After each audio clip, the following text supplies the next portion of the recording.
नमस्कार शेतकरी मित्रांनो, इंडियन फेमस फार्मर या यूट्यूब चॅनलमध्ये आपले स्वागत आहे. शेतकरी मित्रांनो, शेती पे चर्चा हा कार्यक्रम आपण राबवला आहे. तसेच आज आपल्याला लाभलेले आहे छत्रपती संभाजीनगर या ठिकाणाहून थोरात सर. तर त्यांचा आपण परिचय सुरुवातीला करून घेऊ. आपलं नाव, गाव, तालुका, जिल्हा सांगा सर. संतोष थोरात, संतोष थोरात. आपलं गाव सर? फुलंब्री तालुका, पिंपळगाव, गांगदेव. फुलंब्री तालुका, पिंपळगाव, गांगदेव. बर. तर मला सांगा की आता सध्या आपल्या गावामध्ये कापसाला भाव किती आहे? 7,100 न भरते सर आमच्याकडे गाड्या सध्याला आता. 7,100. 7,100. आणि एक आनंदाची गोष्ट तुम्हाला सांगतो की आपण एक जो कार्यक्रम राबवला आहे, तर जो कोणी आपल्याला आंतरराष्ट्रीय लेवलचा असा काही विचार सांगेल की जेणेकरून शेतीमालाला भाव येईल किंवा आपण एक्सपोर्ट इम्पोर्ट करू शकू किंवा मोठ्या प्रमाणामध्ये शेतीमालाला भाव येऊ शकतो, याच्यासाठी जो कोणी आपल्याला एक चांगला विचार सांगेल त्यांच्यासाठी आपण 5,000 रुपयांचं बक्षीस ठेवलेलं आहे, रोख बक्षीस. आणि तेही अगदी आपण त्यांच्या घरपोच नेऊन देणार आहे त्यांचं स्वागत करून.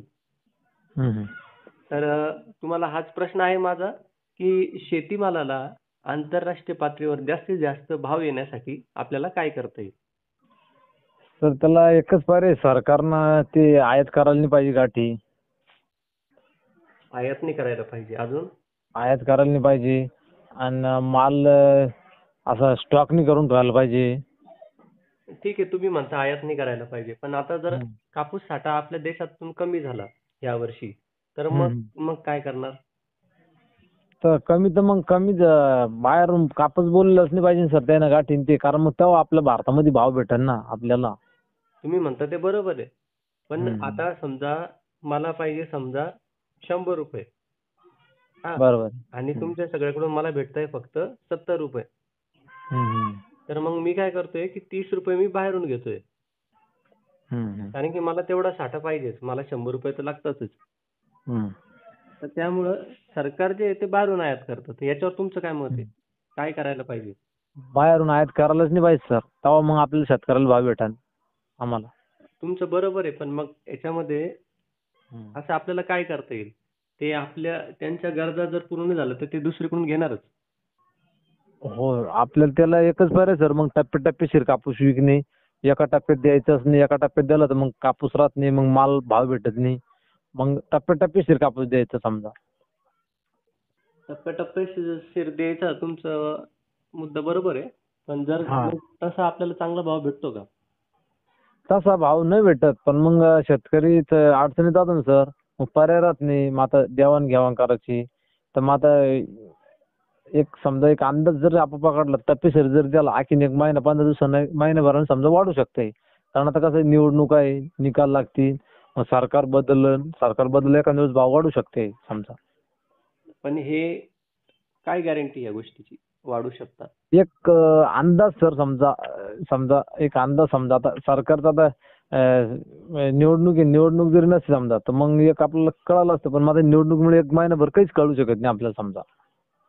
त्याच्यानंतर समजा आता ते निवडणुका झाल्या, संपल्या, तर ते त्यांच्या निवडणुकीकडे लक्ष देतील की आपल्या कापूस मालाकडे लक्ष देतील? मग सरकार जर बदललं ना सर, तर मग त्याची धोरणं राहते ना, कोणत्या मालाला कसा भाव द्यायचा. म्हणजे कसं, म्हणजे थोडंफार एक तर वाढणच ना, थोडाफार काही त्याच्यात होईनच ना त्यात काही.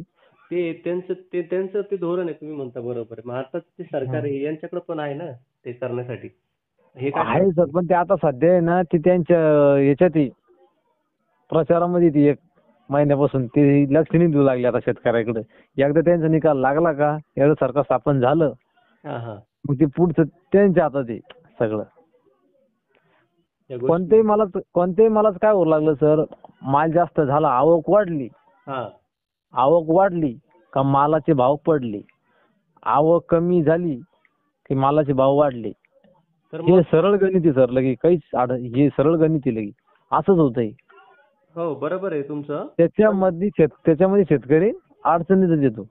आपण काय करतो, एकदम देतो शेतकरी, नाही आता देऊन टाकायचा, तंगी सगळे देऊन टाकत्या, आणि नाही थांबायचं. मग ते भाव अशा हे होत नाही ना. कमी होऊन जाते आणि जास्त माल भेटल्यावर. पण मग आता आपल्याला जर वरच्या लेवलला जायचंय म्हणजे की संपूर्ण मालाला भाव यायलाच पाहिजे. आता बरोबर. जसं की आपण म्हणतो की जास्त उत्पन्न झालं तर जास्त उत्पन्न झालं, आवक जास्त झाली तर आपल्याला भाव कमी मिळतो. बरोबर आहे. पण मग आता आता जे व्यापारी लोक आहेत, जे मोठे लोक आहेत, ज्यांच्याकडे जास्त साठा ठेवला तरी त्यांना काही टेन्शन नाही.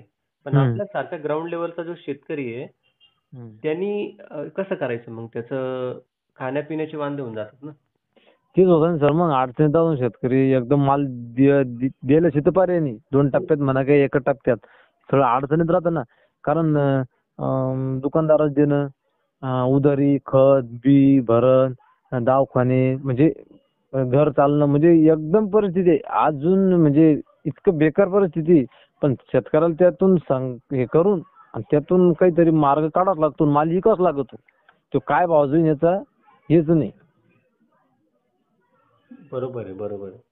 कारण त्याला घर चालणं दुःख म्हणजे इतकं परेशान राहतो शेतकरी की त्याला माल विकल्याची पर्यायच नाही. तो कमी भाव असो का जादा असो, त्याच्या अडचणीतून दूर निघणं त्याला पर्यायच नाही दुसरा. त्याच्यासाठी माझा एक छोटासा प्रयत्न आहे. छोटा नाही म्हणजे मोठाच आहे तो. हम्म. पण आता तो मी आत्ताच नाही बोलून दाखवणार. ते मी नंतर करून दाखवणार आहे. आणि त्याच्यानंतर नक्कीच शेतीमालाला भाव वाढतील. अजून ती वेळ आलेली नाहीये. पण लवकरच एक 15 दिवसानंतर मी बोलणार आहे ते शब्द. हम्म. आणि त्याच्यानंतर भाववाढीला सुरुवात होईल. हम्म. आता तो एक छोटा प्रयत्न आहे, पण बघूया. जर झालं सक्सेस तर चांगलं होऊन जाईल. थोडाच भाव हम्म. येऊन जाईल. हम्म. बाजार समितीची तर मी अपेक्षा नाही करत, पण आपले जे व्यापारी वर्ग आहेत, हम्म. त्यांच्याकडून तुम्हाला चांगला भाव मिळू शकेल, जर ती गोष्ट हो. केली तर. बरोबर आहे. सर आमच्याकडं जिनिंग तर चालू झाली सर इकडे. जेनिंग चालू झाली का? खामगाव फाटा. खामगाव फाटा. काय नाव आहे जेनिंगचं? सिल्लोड रोडला खामगाव फाटा फुलंब्री तालुक्यात. बरं, बरं, बरं. चांगल्या प्रकारे चालू आहे का? हो, आता 5-6 दिवसापूर्वी चालू आहे सर. भाव चांगले देते सर ते. किती काय देतंय? 7,400, 7,300, 7,500. मग अरे वाह! लवकरच 8,000च्या घरात जातील ते. लगी 2-4 दिवसापूर्वीचीच गोष्ट आहे. मी जाऊन आलो ना तिथून. माल खरेदी करते ती 4-5 दिवसापूर्वी. अरे वाह! हा. मग तेच आमची जी चर्चा झाली होती कालच्या व्हिडिओमध्ये, मागच्या व्हिडिओमध्ये, हम्म. की हम्म. गावाच्या पातळीवर म्हणजे पंचकृषीच्या ठिकाणी जर हम्म. जिनिंग प्रेसिंग चालू झाल्या तर हम्म. नक्कीच शेतकरी बांधवांना त्याचा फायदा होईल. सिल्लोड तालुक्यात पण चालू झाले सर. सिल्लोड तालुक्यात पण चालू झालं का? हो, मी जाऊन आलो ना खामगाव सिल्लोड पहिली राऊंड मारून आलो ना तिकडून मी. अरे वाह! तुम्ही एक म्हणजे चांगली इन्फॉर्मेशन दिली आहे सर्व शेतकरी बांधवांना. हो. हां, त्याच्यासाठी तुमचे मनापासून धन्यवाद. आणि जे आता भविष्यामध्ये जे हम्म. आता तर जे समजा तुमचे मुलं वगैरे ते तर लहान-लहान आहे. ते जेव्हा मोठे होतील, तर त्यांनी हम्म. काय करायचं अशा वेळेस? आता तुम्हीच तर खचून गेले तर त्यांनी काय करायचं? ते शेतकरी म्हणजे शेती करणं ते हेच करावं लागलं. ते म्हणा शेती करणंच नको.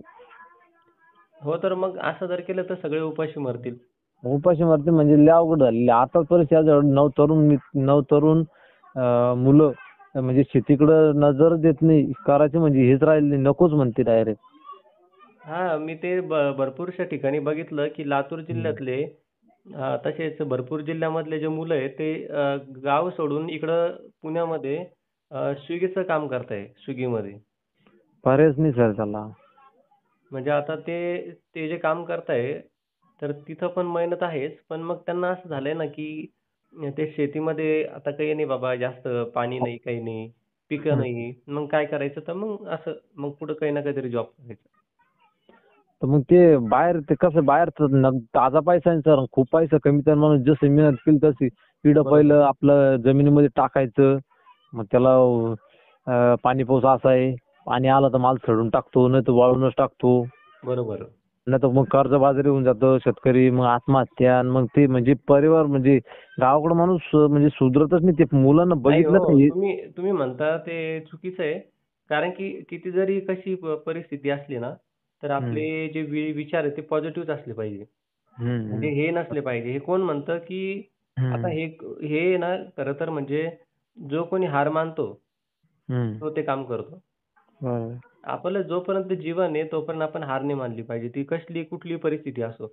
आता त्याच संकटातून दूर आपले व्हायचं. आपले जे आई-वडील आहे, हम्म. आपले जे आई-वडील आहे, त्या लोकांना पण अशीच परिस्थिती असेल. असं नाही की त्यांच्या वेळेस का लयच भारी होतं. नाही नाही. असं जर असतं तर आपण आज हातामध्ये सोन्याचे कडं, गळ्यामध्ये चैनी असं राहिलो असतो ना. हा. पण त्यांनी सुद्धा असे दिवस काढले आणि ते पुढे चालत आले आपल्याला. त्या आपल्यापेक्षा त्यांना लय बिकट दिवस काढलेले सर. हां, तर मग आप मग हा. मग आपल्या मनामध्ये असले घाणेरडे विचार आलेच नाही पाहिजे आत्महत्येचे. हम्म. बरोबर आहे की नाही? हम्म. आणि आपण त्यांच्यासारखा संघर्ष करून लढत पुढे जायला पाहिजे. असं आपल्याला मला तीच तरी ना वाटतं. पारंपरिक शेतीनुसार मग आपल्याला ते खचून जावं लागत नाही ना, काहीतरी हिंमत द्यावं लागते. तेच, एक वेळेस तेच. असे विचार येत्या पण मग परत असं वाटतं असे विचार यायला नको, चांगले विचार यायला पाहिजे. ते आपल्या हातामध्ये असतं. हा सगळा विचारांचा खेळ आहे. आपल्या हम्म. मनाचा खेळ आहे. तुम्ही जर आज विचार केला, की माझा दिवस चांगला जाणार आहे, चांगला जाणार आहे, तर चांगलाच जाईल. तुम्ही हम्म. सकाळी उठल्यापासून जर म्हटले, की काय राव मला लवकर उठावं लागलं किंवा मग मला इकडं जायचं नव्हतं, मला तिकडं जावं लागतं. म्हणजे सगळा विचारांचा खेळ आहे. बरोबर. चालेल सर, तुम्ही तुमचा एकदम अमूल्य वेळ आम्हाला दिला आणि तुमच्या ज्या मनातील ज्या भावना आहेत, जे प्रश्न आहेत, ते सर्वांसमोर मांडले. त्याबद्दल आम्ही इंडियन फेमस फार्मर तुमचे आभारी आहोत. चालेल, ठीक आहे सर. Okay, okay. चालेल. धन्यवाद, धन्यवाद सर. खूप खूप धन्यवाद. मनापासून.